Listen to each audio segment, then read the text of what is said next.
abogada, escritora, activista feminista y creadora de Mujeres que no fueron tapa, uno de los proyectos más reconocidos para cuestionar los estereotipos de género y los modelos de belleza que circulan en los medios y las redes sociales. En este encuentro de LOC, la otra clase, hablamos sobre los mandatos que condicionan la vida de las mujeres y varones y el trabajo que realizan escuelas para hackear estos estereotipos desde la ESI, la prevención de las violencias y una mirada crítica sobre la justicia que muchas veces demora, juzga y posterga. También recorremos sus libros, su trayectoria y el desafío de construir contenidos feministas en el espacio digital. Ella es Lala Pasquinelli. Bienvenidos a LOC. En este episodio me acompaña Lala Pasquinelli. Bienvenida, Lala. Gracias. Un gusto tenerte. Igualmente. Estuvimos esperando este encuentro. Hoy vamos a hablar de el eje de la ESI, perspectiva de género, pero va a fluir la charla por donde vaya. En principio, ¿cuál es tu acercamiento a la ESI? ¿Qué es la ESI para vos? Bueno, mi acercamiento a la ESI tiene que ver con el trabajo de Mujeres que no fueron tapa, que es la organización en la que yo trabajo, milito. Nosotras trabajamos fundamentalmente con mandatos y estereotipos de género. Entonces, bueno, tenemos un vínculo muy estrecho con la educación con perspectiva de género y sin perspectiva de género, porque bueno, todo el tiempo estamos tratando de construir una mirada crítica en las grandes audiencias, sobre todo en términos de cómo la cultura masiva construye y produce nuestras identidades, a partir de estos estereotipos muy cristalizados de lo que es ser un buen varón y una buena mujer en nuestra cultura. Entonces, bueno, todo eso se educa, digamos, ¿no? Se educa no solo a partir de, por supuesto, la educación formal, sino, digo, todas las instituciones sociales nos educan en mandatos y estereotipos.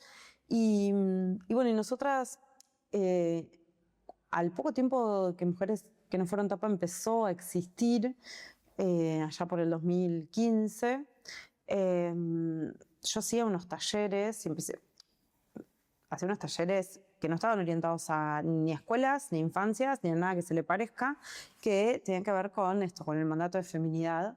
Y una charla TED en un momento sobre esto, en TED Educación, y me empezaron a llamar de escuelas. Y yo, o sea, ni hijos tengo. Imagínate que digo, no es mi target, no es mi público. No porque no fuera mi público, sino en el sentido de nada de lo que yo hacía en ese momento estaba orientado ni a la docencia, ni a la escuela, ni a las infancias. Eso para mí era como, ¿por qué esta gente me convoca a mí, a sus escuelas, a hablar de estos temas? O sea, obvio que la referencia fue inmediata en el sentido de, bueno, claro, yo en mi trabajo, Mujeres que no fueron tapa, me hacía una pregunta inicial que era cómo hubiera sido mi vida, qué decisiones vitales yo hubiera tomado si no hubiera sido educada a través de esta iconografía de lo femenino, sino si yo hubiera crecido viendo imágenes de mujeres de la política, el sindicalismo, el arte, el deporte, lo que sea, ¿no? O sea, las mujeres que no fueron tapa. Claro, las mujeres que no fueron tapa. Entonces, claro, bueno, tenía que ver con justamente poder construir un espacio seguro para poder hablar de esto con infancias y adolescencias. La verdad es que yo confié en quienes confiaban en mí, porque no sabía si esto podía funcionar en un ámbito educativo, sobre todo además porque eran talleres donde lo que intentábamos primero era construir un espacio seguro, usar la expresión como una forma de, digamos, ¿no? El arte como la forma de expresar eso que queríamos o que nos interesaba que emergiera. Había una pregunta, me acuerdo en esos primeros talleres, había una pregunta que era, ¿cuándo a vos te encanta ser vos? Esa era la pregunta que trabajábamos en los talleres y la respuesta era una respuesta que se hacía a través del collage. ¿Viste? El artivismo. Claro. Llevaste a las escuelas. Sí, tal cual. Exacto, tal cual. Y bueno, y eso pasaron muchos estudiantes por esos talleres durante esos años, primeros años de Mujeres que no fueron tapa, me invitaban, no solo estudiantes, sino después, bueno, me invitaban de una biblioteca popular, me invitaban de, no sé, un centro jubilado, o sea, el público era de lo más diverso y fue muy fascinante porque poder también hacer una investigación sobre eso, ver qué era lo que sucedía en esos talleres, qué aparecían, cuáles eran las respuestas, cómo la gente se vinculaba con esa conversación y al mismo tiempo la homogeneidad de las respuestas. O sea, en esta pregunta, ¿cuándo te encanta ser vos? Había como 3 grandes grupos de respuestas que se repetían en todos los contextos sociales, en todos los grupos etarios, en todos lados era lo mismo, que era me encanta ser quien soy cuando estoy en contacto con la naturaleza, cuando estoy haciendo una actividad expresiva, cuando bailo, cuando canto, cuando escribo, cuando pinto, no sé, lo que sea. Y en los vínculos significativos.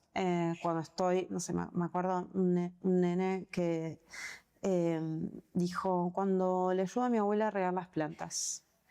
Cuando, digo, o sea, Sí, viste, situaciones, lo cotidiano, que te que significa. era muy interesante porque en realidad esa pregunta se ponía en vínculo con todo lo que habíamos hablado antes de esa parte del taller, que era esto de cómo se construye la feminidad y cómo se construye la masculinidad y cómo todos esos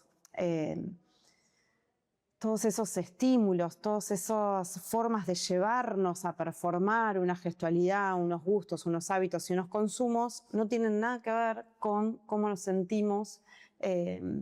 Esto, ¿no? O sea, los varones invitados a, bueno, a la violencia, a esto, ¿no? La conquista, a determinadas, digo, lo que performa la masculinidad. Hace poquitito, en un capítulo, seguramente la repitamos esta imagen, con Ro Ferrer, vimos y pusimos de manifiesto las dos socializaciones del género, Claro, a través sí. de los juguetes. Sí. Y cómo a la niña, ¿no?, se la vincula con Sí. tareas de cuidado. Sí. Y Bueno, al varón con todo esto que ahora estás diciendo. ahora también con tareas de cuidado, pero sobre todo con cosas que tienen que ver con la belleza, o sea, mucho maquillaje, skincare y todo eso.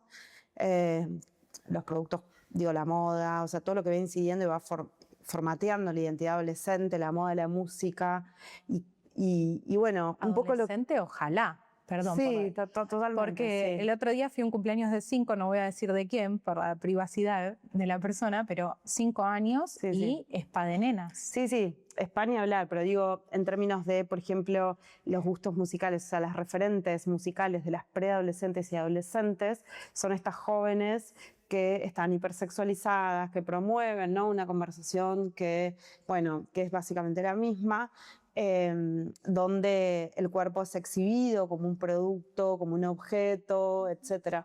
Y bueno, eso, digamos, en tensión con esta pregunta de cuándo vos te encanta ser vos, que justamente no aparecía nada de eso. O sea, todo lo que aparece en el estereotipo no aparecía en ningún momento de esta respuesta de cuándo a mí me encanta ser quien soy. Y bueno, y la verdad es que ese fue como nuestra aproximación a la ESI y a partir de ahí casi un vínculo afectivo porque bueno, desarrollamos a partir de ahí el Festival de Hackeo de Estereotipos en Espacios Educativos. Lo arrancamos así con ese nombre en 2017, porque la pregunta era, o sea, nos llamaban de muchas escuelas de todo el país, y nosotras vivimos acá y no teníamos ni medios, ni fondos, ni nada para poder ir a todas esas escuelas que nos convocaban. Al mismo tiempo, nos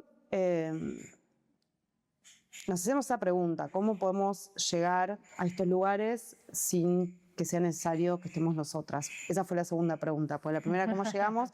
Y la segunda fue, quizás podemos ir sin ir. Sin ir.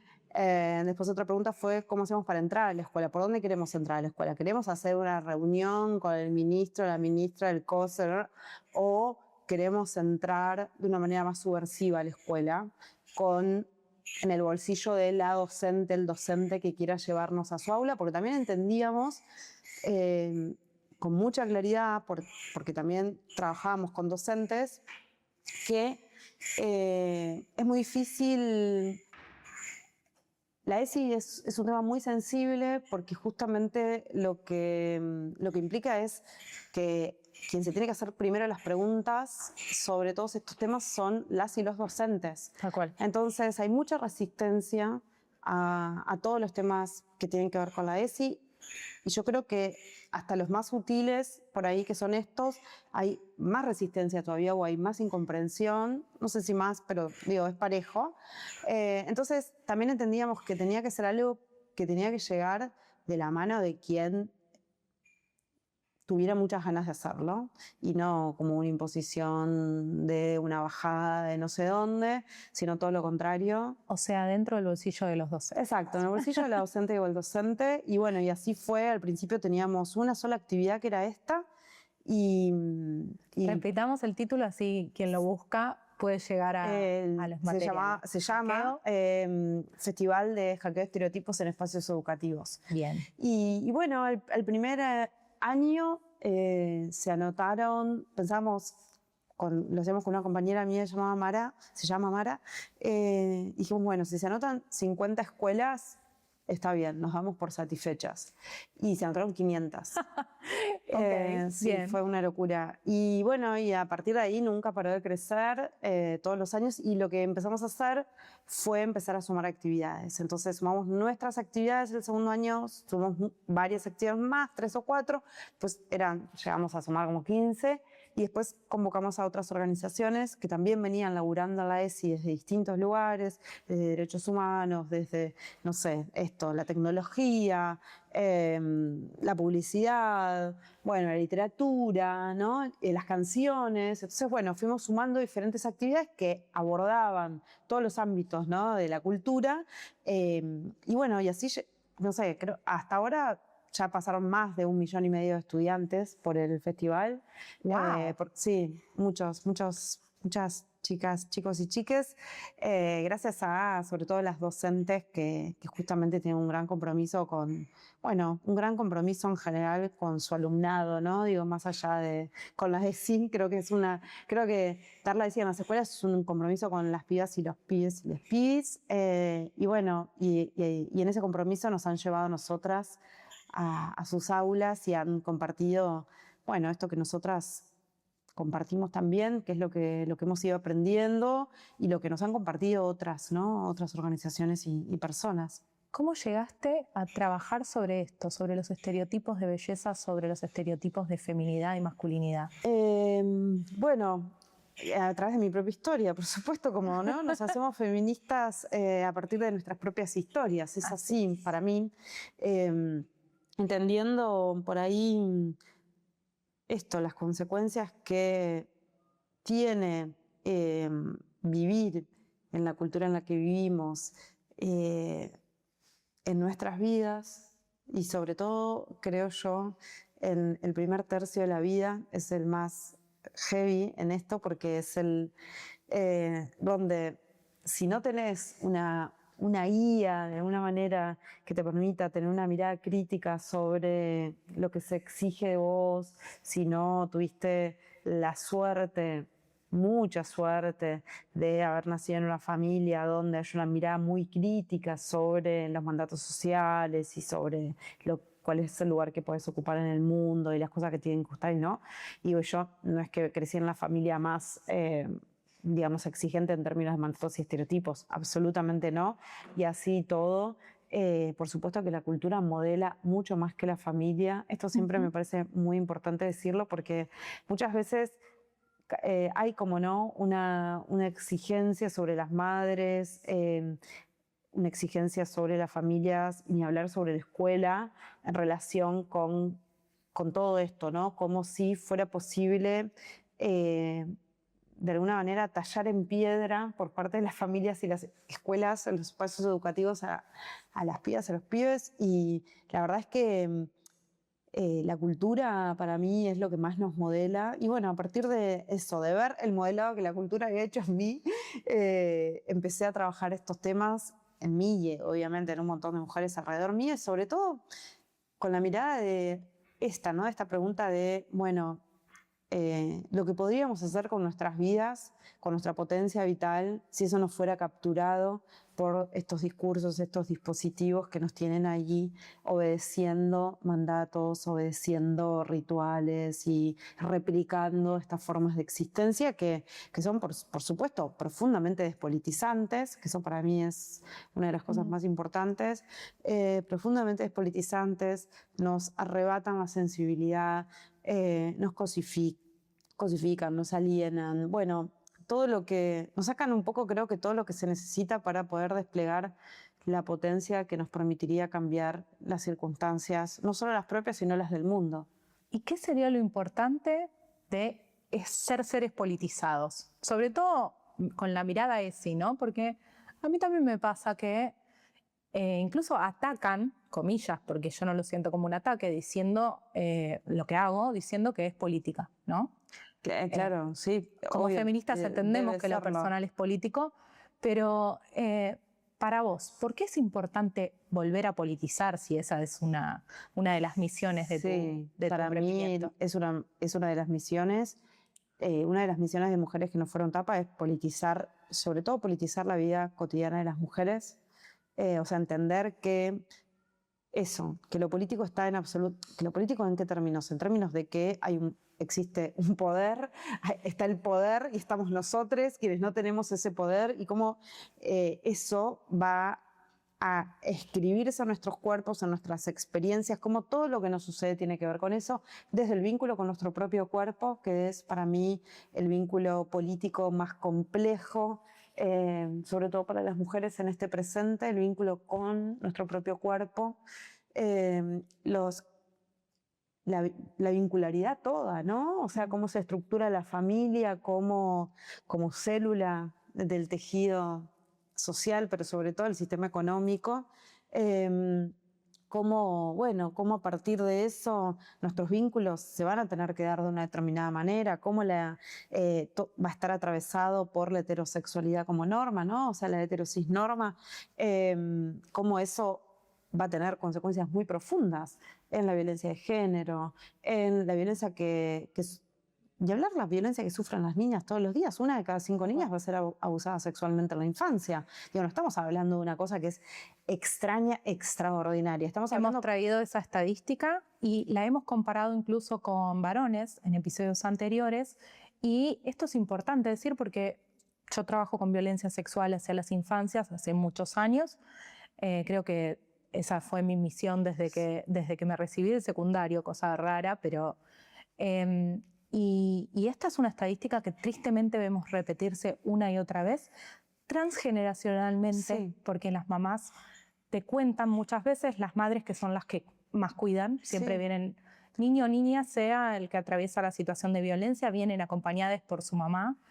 Y las madres te cuentan, a mí me pasó, a mi hermana le pasó, a mis primas les pasó, mi abuelo nos abusaba, o... mi tío, etcétera, siempre intrafamiliar, siempre dentro de esta célula que vos definías y siempre con una hazaña y una violencia particular hacia las niñas, a diferencia de los varones que en general tiene como este tinte homófobo, en realidad homodiante, hacia las infancias también. Entonces, ¿cómo hacemos para desde nuestras acciones de construir eso, ¿no? Una de tus premisas también es la contrapedagogía, ¿no? Enseñar a desaprender, por así decirlo, estos estereotipos. Sí. O desaprender en realidad la violencia que nos rodea y que está tan metida adentro que es como lo teníamos naturalizado hasta que le pasa a otro y veo que no está que es grave, que no es tan sencillo y que cargar con eso una vida me puede generar consecuencias. Sí, cierro lo de la politización que me habías preguntado antes. Creo que es un tema sobre el que hay que poner mucho foco en este momento porque hay muchas mentiras y mitos sobre lo político que se ponen a circular en relación con las infancias, sobre todo, y con la educación, en esto de que hablar enseñarles a las infancias y a los niños y a las niñas a identificar, a reconocer el poder, a reconocer el sistema de opresión, a reconocer cómo eso opera en sus vidas. Eso es político. Ahora, no es político que no lo reconozcan. Eso a mí me rompe la cabeza. O sea, no enseñarles a reconocerlo, mantenerlos en la ignorancia, entregarles un dispositivo donde todo el tiempo van a estar recibiendo mensajes para que sean consumidores y consumidoras de cosas que los van a dañar, para que que adopten gestos, hábitos y consumos que van a tener consecuencias en su psiquis, en su cuerpo. Eso no es político. No es político no hablarle de esto. Eso a mí me rompe la cabeza cuando se habla de lo político. Entonces creo que justamente educar en esta mirada crítica del mundo, educar en la verdad, ¿no? En la verdad, en el sentido de las complejidades que tiene el mundo, y esto lo digo sobre todo en relación con la educación de las niñas. Estábamos en una conversación, sobre todo me rompe la cabeza en este momento, donde, bueno, por suerte los medios volvieron a hablar de la violencia de género. No sé si por suerte. No, pero lo digo por suerte porque volvieron no es a hablar, pero costó la vida. Claro, pero no es que no costaba la vida, ¿entendés? O sea, hay un feminicidio cada 30 horas hace muchísimos años en la Argentina. De repente hablan y de repente no. Por eso digo que por suerte volvieron a hablar. Se pone de manifiesto esto. Fíjate cómo las niñas están siendo educadas en este momento para ser expertas en maquillaje, skincare, el bailecito de no sé qué, las uñas, ponerse las pestañas, y las están abusando dentro de sus casas y las están matando afuera de sus casas o dentro de sus casas. No las estamos, y eso es el autocuidado. El autocuidado es que aprendan a hacerse las uñas, ponerse la pestaña, maquillarse, no sé qué, y no les estamos enseñando que el mundo es un lugar muy peligroso para las mujeres, que tienen que saber reconocer los peligros y que tienen que saber cuidarse. Digo, entiendo que tenemos que educar a los varones para que no maten y violen, estoy de acuerdo absolutamente, no está pasando. No está pasando. Entonces, bueno, si tenemos niñas cercas, eduquémoslas para reconocer los peligros y para que se puedan defender y no para que sean ingenuas, que es la manera más suave de decir para lo que les estamos educando. Me parece que eso es profundamente político y que de eso se trata la ESI también, ¿no? Y esa, vamos a decir la ingenuidad, pero yo creo que es más que ingenuidad, ¿no? Esa ignorancia, porque la ignorancia también se educa. Por eso, no creo que a eso me refería, ¿no? Con esto de tal cual, exacto, mantener es la estas que, criaturas. conjugada con hipersexualidad, la lleva a ponerse en situaciones de riesgo. Sí. Con personas que obviamente no tienen la buena intención, que no tienen la intención de... Y más allá de eso es que vos... no te lo voy a explicar a vos, y seguramente todas las personas que van a ver No todas, siempre, lo siempre saben, el público pero se a los renueva. 8, 10, 5, 12, 14, ni siquiera hasta los 24 años que se termina de desarrollar el lóbulo prefrontal, y que es donde reconocemos el peligro y podemos elaborar y podemos actuar en consecuencia, no tenemos forma de... entender qué es eso que estamos haciendo. Cuando una niña está hipersexualizada, cuando se hipersexualiza, cuando se viste como se visten sus ídolas, o estas mujeres de las que son fans porque las ven arriba de los escenarios o lo ven en redes o lo que sea, o tiene una gestualidad adultizada, o se saca una foto. Era otro de los comentarios. O se saca una foto, o tiene un perfil y imita a otras mujeres adultas. No tiene con qué entender qué significa eso frente a la mirada de un adulto, cómo eso va a ser leído, cuál es el mensaje que estoy construyendo y cuáles son los peligros, qué es lo que puede pasar, qué es lo que no puede pasar. Todo eso, esa infancia no tiene el capital ni simbólico, ni cultural, ni la experiencia, ni cognitivo para poder entender cuáles son las consecuencias. Entonces, esto que vos decís, o sea, estamos entregando nuestras infancias y después las responsabilizamos de la violencia que reciben, ¿no? Que es algo que siempre sucede con las mujeres también, que es, bueno, nos educan ¿Para qué volvió? ¿Por qué estaba con él? Si ya sabía que esto pasaba. Claro. ¿Por qué no lo denunció? ¿Por qué volvió sola? ¿Por qué que la calle, la oscuridad, la madre, el colectivo, pero cómo, pero no, digo, siempre la culpa es de la víctima y nunca, bueno, ¿no? Se pone el ojo en la violencia, en el victimario, en cómo se produce.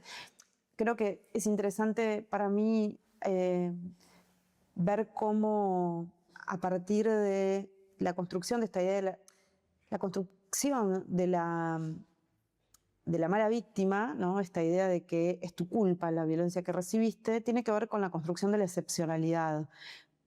Lo que te pasó no te pasa por ser mujer, te pasa porque tenías no sé cuántos perfiles de TikTok, porque tenías la pollera muy larga, corta, porque eras fanática de los boliches o porque no sé qué. Pero es algo excepcional. Creo que es una fantasía que mucha gente también necesita evitar para no pensar que le puede pasar a sus hijas, que le puede pasar a sí misma, a su hermana, a su madre o a cualquier mujer. Te he escuchado decir eso y tengo algo para decir al respecto. Hay seguramente la leíste, hay una psicóloga que se llama Silvia Bleichmark, que habla del registro del otro, de la otredad, como semejante, ¿no? Y el hecho de esto, neutralizar esa idea de que el otro es un semejante, que me puede pasar a mí, neutraliza la idea o es una ilusión, ¿no? Es ilusorio. Es una ilusión, es una fantasía. Creemos que...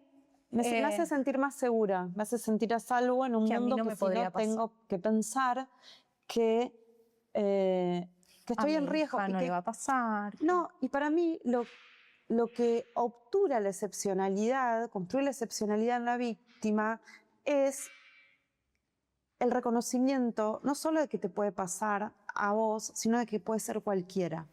Y por eso para mí se pone la mirada en la víctima y no se pone la mirada en el victimario. Porque el día que empecemos a poner la mirada en el victimario, el día que sepamos a qué hora entraba, a qué hora salía el victimario, cuántos perfiles de TikTok tenía, a quién le ponía like el victimario, a quién no le ponía like, en qué grupos de WhatsApp estaba, ¿quiénes estaban con él? ¿Cuántas novias tenía? ¿Cuántas relaciones sexuales tenía en paralelo? ¿Quiénes eran sus amigos? Se cuidaba, se quitaba el preservativo, porque todas esas cosas también nos preguntan. ¿Qué videos se compartían en los grupos de WhatsApp que compartía con otros varones? ¿Quiénes son esos varones? Ese día, el día que dejemos de poner la mirada a la víctima y la pongamos a los victimarios, también se va a caer la fantasía de la excepcionalidad en el victimario.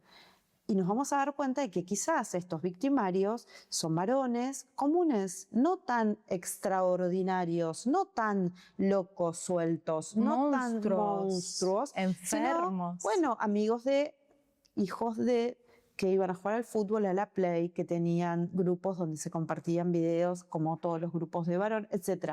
Me parece que, y digo esto porque también se construye mucho en esta idea de la excepcionalidad, esta crítica hacia el feminismo y hacia las mujeres por parte de los varones cuando hablamos de la violencia, que es, bueno, pero no todos. Bueno, mira, si no son todos, entonces tienen que ser los varones los que tienen que empezar a segregar a los que no son y a los que son, ¿no? Los que no son de los que son. Y entonces ese día, bueno, vamos a poder empezar a entender cómo se configura todo esto. Pero si no hasta ahora, y la verdad es que, bueno, si cualquiera puede ser, entonces son todos. Eso es lo que nosotras decimos cuando decimos son todos. Estamos diciendo puede ser cualquiera, puede ser cualquiera. Y sí, puede ser cualquiera y muchas veces es cualquiera. Porque en la realidad... todavía hay un montón de femicidios que no tienen ningún tipo de indicio de prueba siquiera, no como estos últimos que estamos viendo que desmenuzan hasta lo último de intimidad que pueda quedar en la vida de una persona, directamente de una niña, de un adolescente. Pero hay ¿cuántos? Esos invisibilizados, que no existe ni un indicio de prueba de quién pudo haber sido. ¿Y las tentativas? ¿Cuántas tentativas de femicidio hay por día si hay un femicidio cada 30 horas? Yo, lamentablemente, recibo excesiva información. Yo te diría que solo en medios locales y a veces nacionales, pero por lo menos yo veo ver 4 o 5 tentativas de femicidio por día. Señores comunes, el comerciante de Paraná que agarró a la mujer, la maniató, casi la tira no sé dónde y lo agarraron justo. El otro que la cuchilló y no sé qué. Para dar cuenta, ¿no? Un poco del fenómeno, que tiene que ver con esto. Por eso es tan importante la ESI, porque lo que estamos poniendo en cuestión es, y lo que estamos diciendo cuando hablamos de puede ser cualquiera, no estamos diciendo que hay algo en la genética de los varones que los convierte en femicidas. Estamos diciendo esta educación que los violenta desde pequeños, porque ojalá los varones empezaran algún día a hablar de toda la violencia que reciben en la educación para ser varones, violencia de sus padres y sus madres, violencia de sus contextos, de sus compañeros, de sus pares, de sus profesores, de un montón, de todas las instituciones sociales que los quieren producir amputados de la sensibilidad, que los quieren producir conquistadores, que los quieren producir básicamente personas a las cuales se puede armar para matar a otra persona. Digo, es una educación que tiene un fin económico. Las niñas son educadas para cuidar la vida, los varones son educados para, si es necesario, arrasar la vida.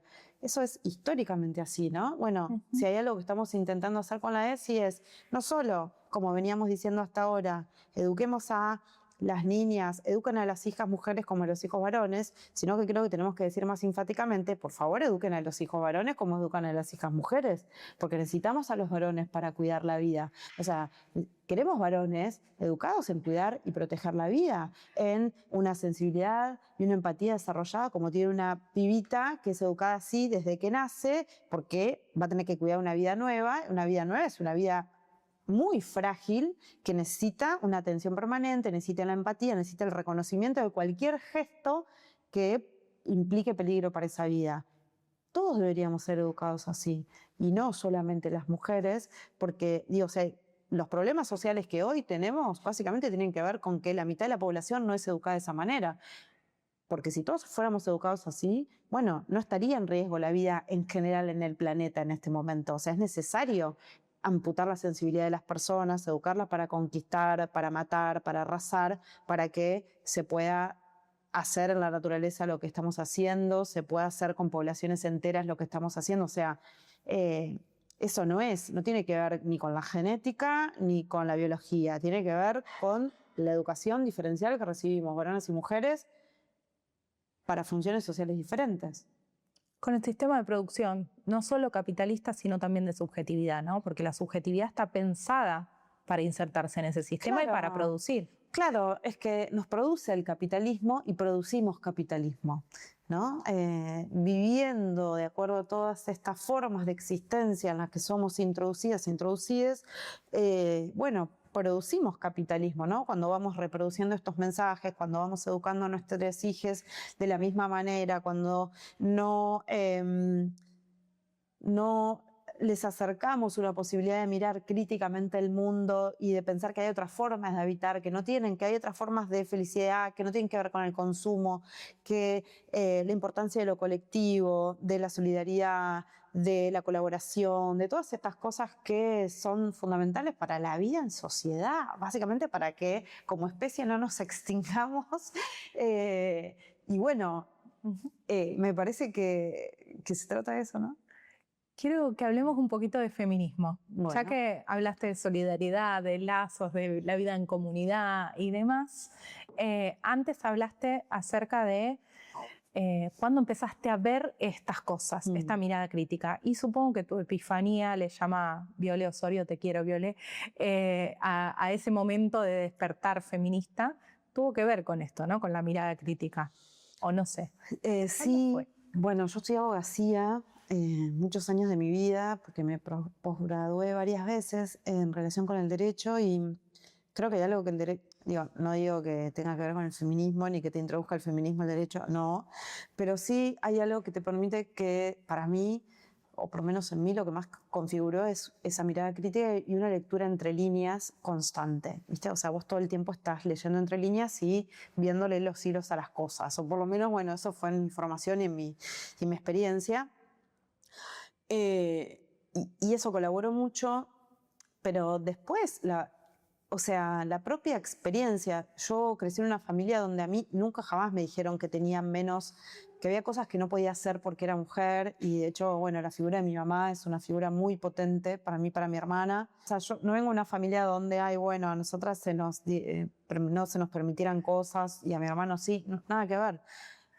Pero sí sucedía en la escuela, sí sucedía en la facultad y sí, no sé, sucedía en los trabajos, ¿no? Y esto de, bueno, no sé, ser acosada en la calle, ser acosada en el trabajo.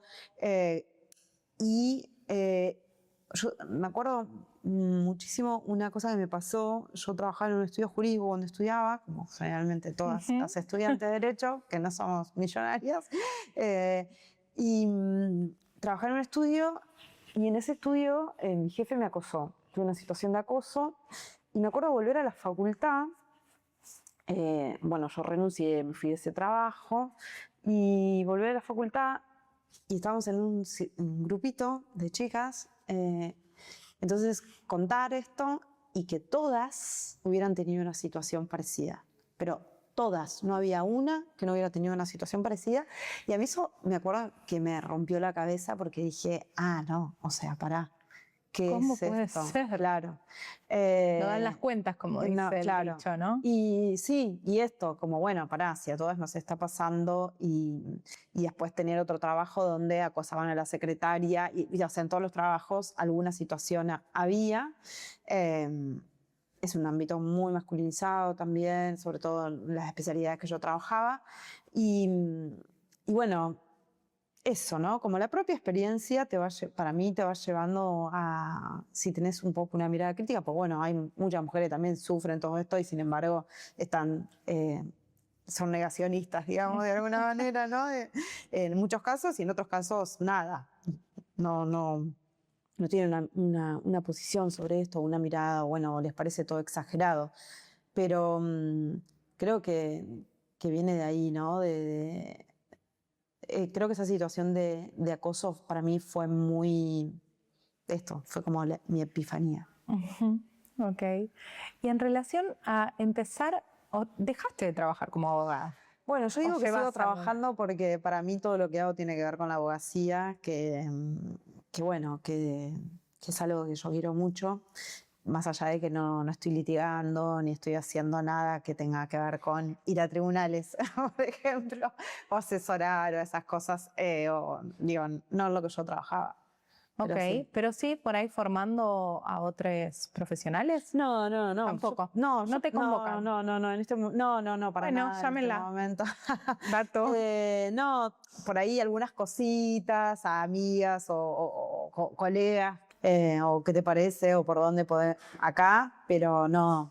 Bueno, en este momento donde la justicia sobre todo está siendo interpelada, o al menos intentamos que esté siendo interpelada, no sé si lo está haciendo por el movimiento feminista, me parece que hay que llevar esta mirada de alguna manera a ese ámbito. Es bastante difícil de romper, ¿no? Esa barrera. A ver, la corporación judicial, que me parece que hay que llamarla de esa manera, se habla mucho de la familia judicial también, que podría ser.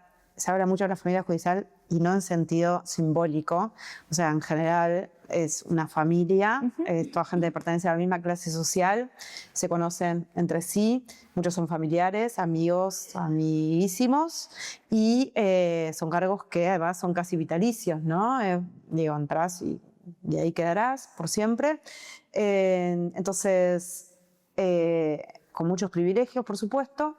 Entonces, toda la corporación judicial, la práctica dentro de la justicia, todo está muy alejado de lo que es, por un lado, lo que le pasa a las personas que viven de su trabajo, toman un colectivo, tienen que pagar impuestos. No digo que la gente que trabaja en la justicia, en la mesa de entrada a un juzgado, no tenga que pagar impuestos ni se tome un colectivo. Me refiero a quienes ocupan lugares de decisión dentro de la corporación lo cierto es que además es una corporación profundamente masculinizada también, y que todas las lógicas que se producen y reproducen en espacios de poder se producen y se reproducen ahí. Entonces, la verdad es que es difícil porque muchas veces cuando ocurren situaciones de violencia, les decimos a las mujeres que denuncien. Y es muy complejo, porque con lo que vos te vas a encontrar cuando vayas a denunciar es horrible.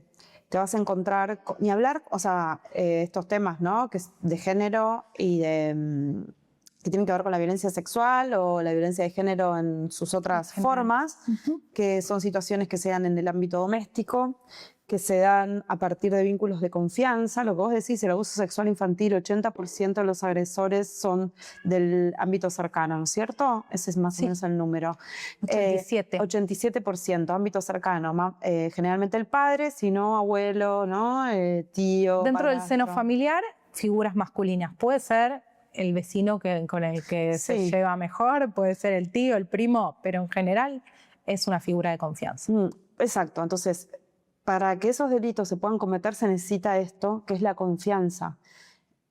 Lo que la justicia exige para probar este tipo de delitos son pruebas que no son posibles de materializar esto, ¿no? Violencia, no sé, digo, moretones, golpes, marcas, consecuencias o un video, aunque existan. Hace poco, un par de años, estaba hablando con un abogado, sin perspectiva de género claramente, y me contaba algo que a mí, por lo menos, me erizó los pelos directamente, era como, me produjo ira. Él me decía, es defensor de par, digamos, estos que te asignan gratuitamente. Defensor oficial. Oficial, no me salía la palabra.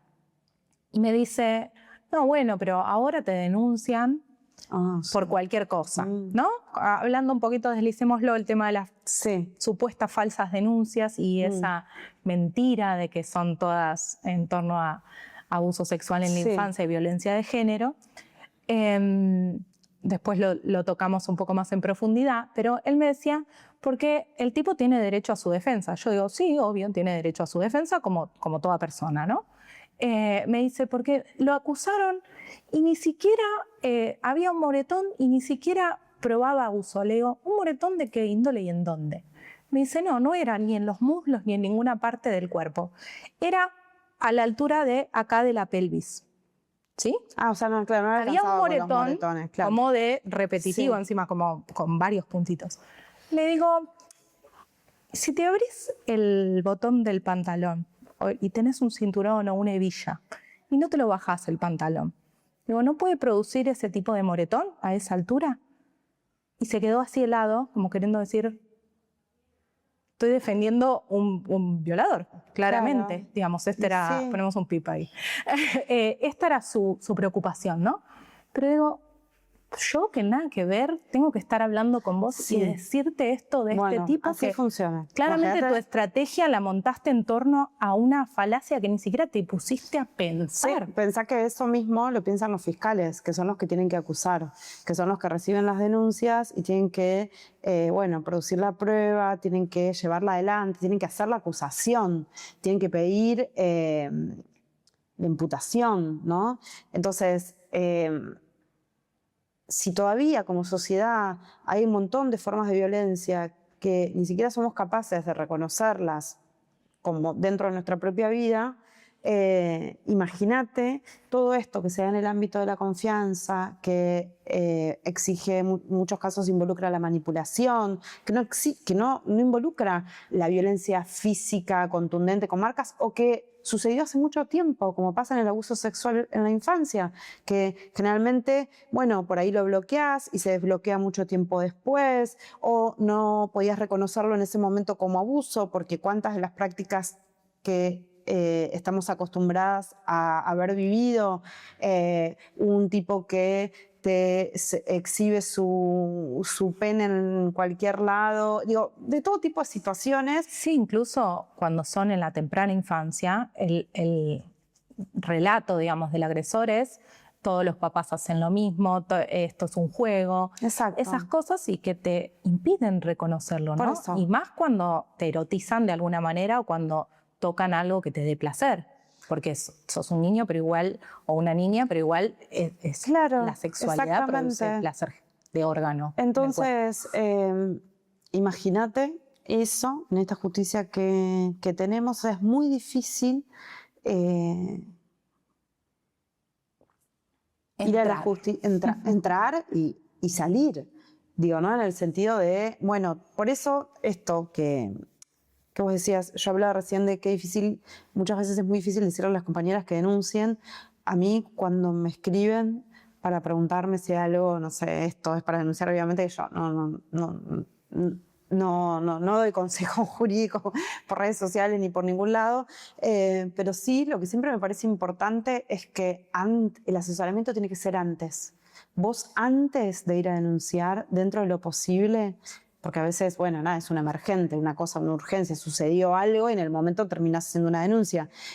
Pero si no, si es posible, bueno, el asesoramiento lo tenés que recibir antes. Antes tenés que contactar con una abogada feminista, con perspectiva de género, que sea recomendada de tu confianza. Y si no tenés esa posibilidad, acércate a un hospital público, acércate a una institución de tu barrio, alguna organización, comedor, centro barrial, que te puedan referenciar con un espacio de confianza. Que te puedan referenciar con un espacio de confianza. Siempre tiene que ser un espacio referenciado por alguien que sea de tu confianza, que esté legitimado para vos y, por supuesto, no hacerlo sola, porque eso es clave. O sea, no hacerlo sola en el sentido no solo de ir acompañada a hacer eso que hay que hacer, sino de haber contactado con alguna organización feminista, con algún sindicato, si estás trabajando con alguna agrupación de madres, de personas que estén relacionadas con el tema que a vos te está pasando, porque cuando vamos solas a exponernos a la justicia, lo más probable es que, bueno, haya revictimización, haya más violencia, quieras dejar en el camino, salgas peor de lo que entraste. Digo, todas estas cosas hay que decirlas, porque si queremos cambiar algo de esto, bueno, tenemos que empezar a decir las cosas como son y también empezar a buscar otras formas de facilitar algo de lo que es la reparación de las víctimas, creo yo, que no tenga solo que ver con el sistema judicial, que ya sabemos que nos da la espalda, digo, mientras lo cambiamos, todavía no lo hemos logrado. Y de hecho, bueno, vos ahora mencionabas el tema de las falsas denuncias, que es una avanzada. Mientras logramos cambiarlo, bueno, necesitamos también ponernos un poco creativas y pillas en ver cómo hacemos para colectivamente, bueno, acompañar a las que quieran denunciar, que estén asesoradas, pero también algo del orden de la reparación que es necesario, porque además, por esto mismo que decíamos, muchas veces vas a la justicia y el juez necesita certeza para condenar. Y alcanzar el grado de certeza no es fácil, sobre todo en estos casos cuando la prueba es difícil, cuando se dan todas estas circunstancias. Cuando está un relato claro y contundente, es un indicio de prueba. Exacto. Para la justicia al menos. Exacto. Para nosotras es, yo te creo hermana, te voy a acompañar y voy a estar ahí. Pero para la justicia es un indicio de prueba y si no hay lesión física o no hay una pericia contundente o no hay testigos, nada. Y bueno, ¿no? Y digo, la objetividad no existe en ningún lado, en la justicia tampoco, los peritos no son objetivos, digo, todos tenemos nuestros sesgos, todos tenemos nuestra mirada del mundo. Sí, y no ir solas, como decías antes, no ir solas a denunciar, pero tampoco inmolarse, por eso estamos hermanadas, por eso hay que invitar a otros, por eso hay que producir estrategias creativas, redes, conocimiento y demás a través de esas redes sororas. Sí, y que no siempre la denuncia, voy a decir parece algo que también es un mensaje desesperanzador, pero bueno. No, bueno, es realista. A mí me parece que la verdad es importante para desarrollar estrategias que nos puedan llevar a mejores lugares. No podemos decirles a las compañeras, andá y denuncia que que sea justicia. ¿Quién consigue justicia? Un caso de cada 100 recibe una condena, ¿no?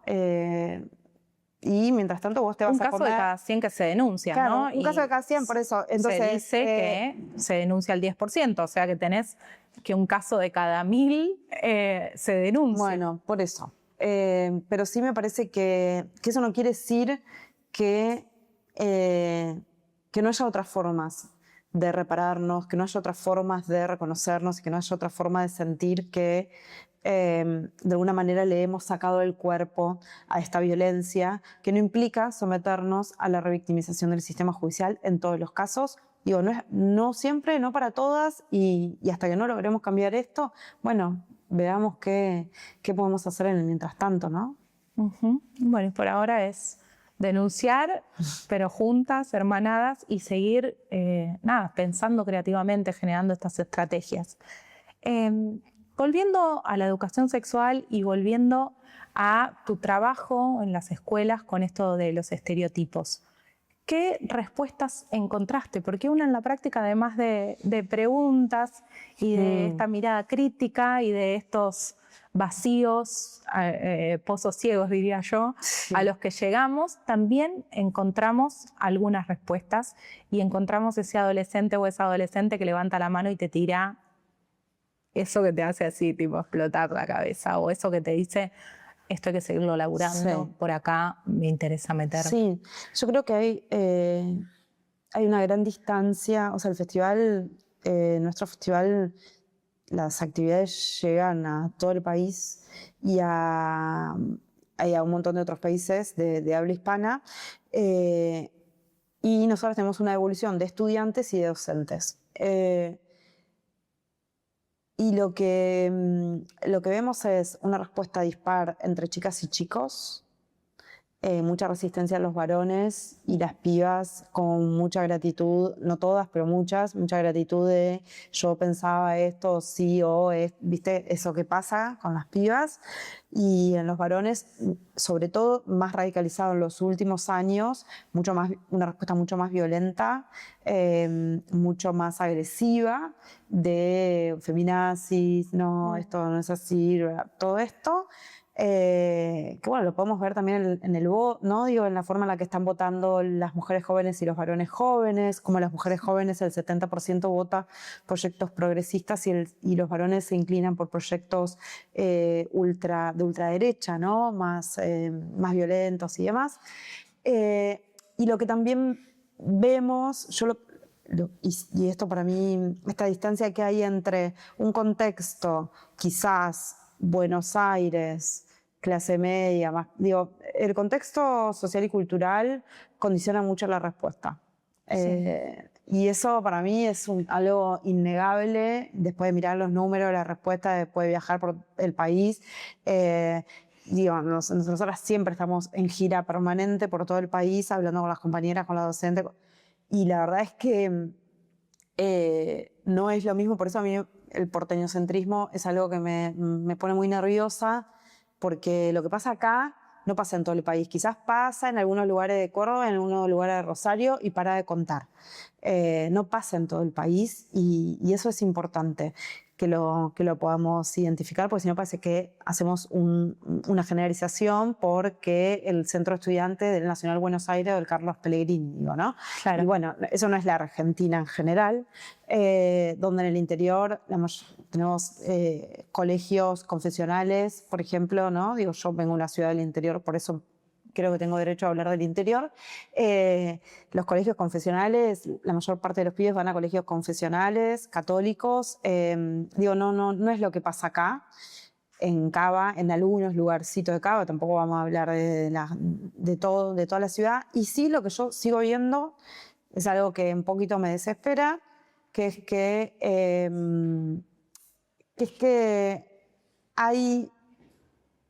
pasa esto, ¿no? Que, bueno, es quizás inherente a la etapa de la vida, pero hay algo que pasa mucho con las adolescencias, que es esto de poder identificar, cuando abrimos estas conversaciones, identificar la presión estética o la presión, el modelado en los estereotipos, los mandatos, la posibilidad de identificar cómo a las chicas se les exigen estas tareas, y los varones, la familia es tal cosa, o cómo la belleza son presionadas. Bueno, ahora los varones un poco cada vez más, pero eso tiene otra incidencia en la construcción de sus identidades. Pero así como lo pueden identificar afuera, es muy difícil para ellas identificar cómo eso se escribe en sus vidas.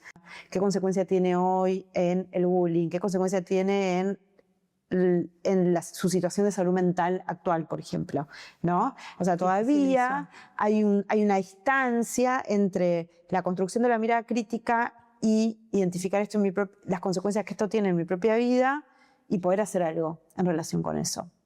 A mí me parece que ese es el desafío más importante con esas poblaciones jóvenes, que es, bueno, ayudarles a poder entender cómo todo esto que está pasando ahí en ese dispositivo al cual están conectados tantas horas por día, a todos esos consumos culturales, tiene que ver con cómo se están sintiendo.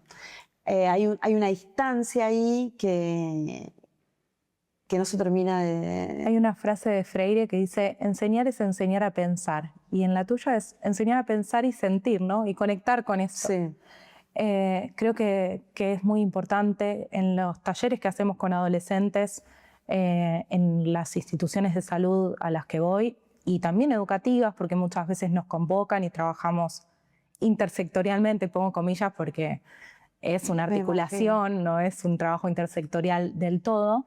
Esto surge un montón también, en relación a un montón de temas. Particularmente trabajo mucho con la prevención y el abordaje del embarazo no intencional en la adolescencia y en la niñez, porque trabajamos desde una perspectiva que es niñas no madres, ¿no? Pero esto también surge mucho, ¿no? Cuesta muchísimo conectar con eso, también por un contexto social en el que estamos, no solo a nivel político, no solo a nivel gobierno y estos discursos de odio que ya nombraste y estas corrientes como la de las falsas denuncias que antes nombramos contra los feminismos, porque nos tienen como blanco y como oposición directamente, sino también en un contexto social donde hay extrema pobreza, donde las vulnerabilidades se exacerban, donde a las infancias sobre todo se las precariza aún más y a las feminidades mucho más, o sea, la feminización de la pobreza, un montón de variables que por ahí hoy no nos daría el tiempo para abordarlas, pero lo que hacen es que esa niñez o esa infancia o ese adolescente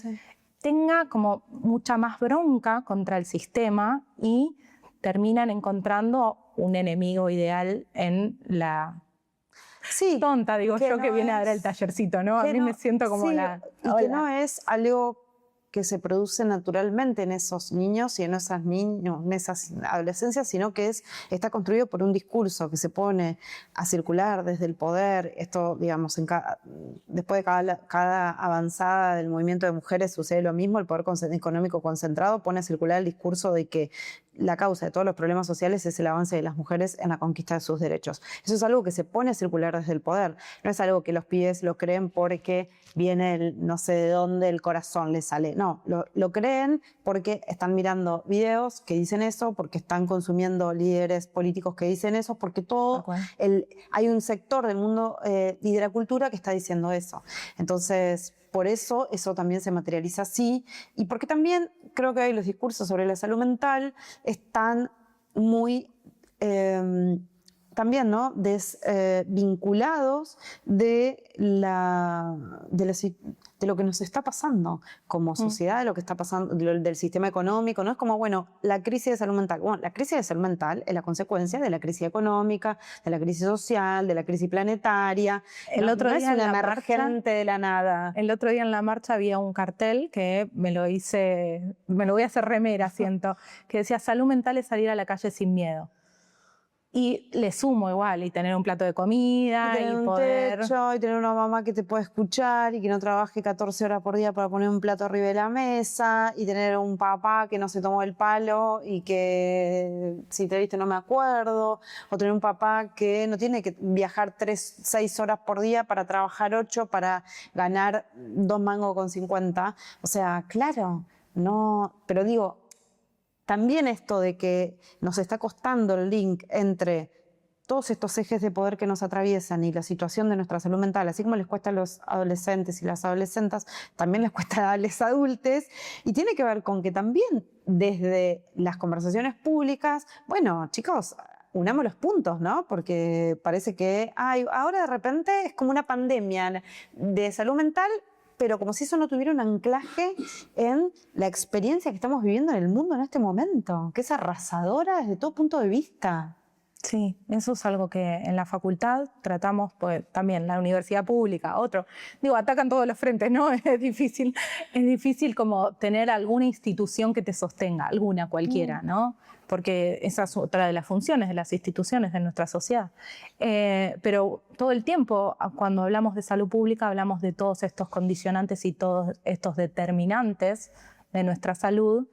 Y cuando lo pensás y lo verbalizás así, todo como acabamos de hacer, decís, está planeado, esto no puede ser azaroso. Es que está planeado, chiques, o sea, claro, está planeado. Eso es lo que queremos lograr con la ESI y con llevar la política a justamente todos los ámbitos, ¿no?, de la vida social, entendiendo que no hablar de esto es muy político, quizás es más político que hablar. Bueno, hemos llegado estamos arribando en realidad al final. Te quiero dar un regalito que nos han dejado para las siguientes invitadas. No hace falta que lo abras y que lo expongas, Perfecto. Simplemente entregártelo. Bueno, muchas gracias. En forma de agradecimiento y preguntarte qué querés agregar y qué querés decir desde tu espacio, desde Mujeres que no fueron tapa, pero desde vos, Lala, a esta conversación que tuvimos hoy, que creo que fue por muchos lados, quizás quedó mucho por fuera también, pero ¿qué quisieras agregar?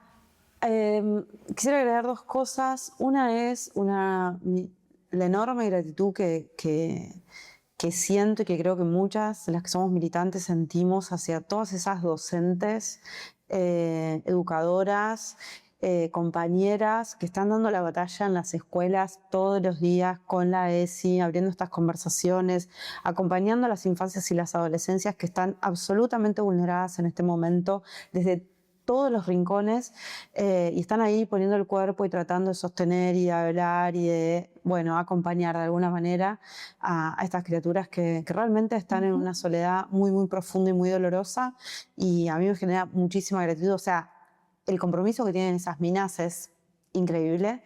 Lo veo en todos los ámbitos por los que circulo. Y después que para mí la herramienta fundamental para esto, ¿no?, para sostenernos en este momento son las alianzas. Particularmente en mi caso yo recomiendo, receto las alianzas feministas, las alianzas con las compañeras con quienes podamos tener reciprocidad, con quienes nos podamos sostener en lo pequeño.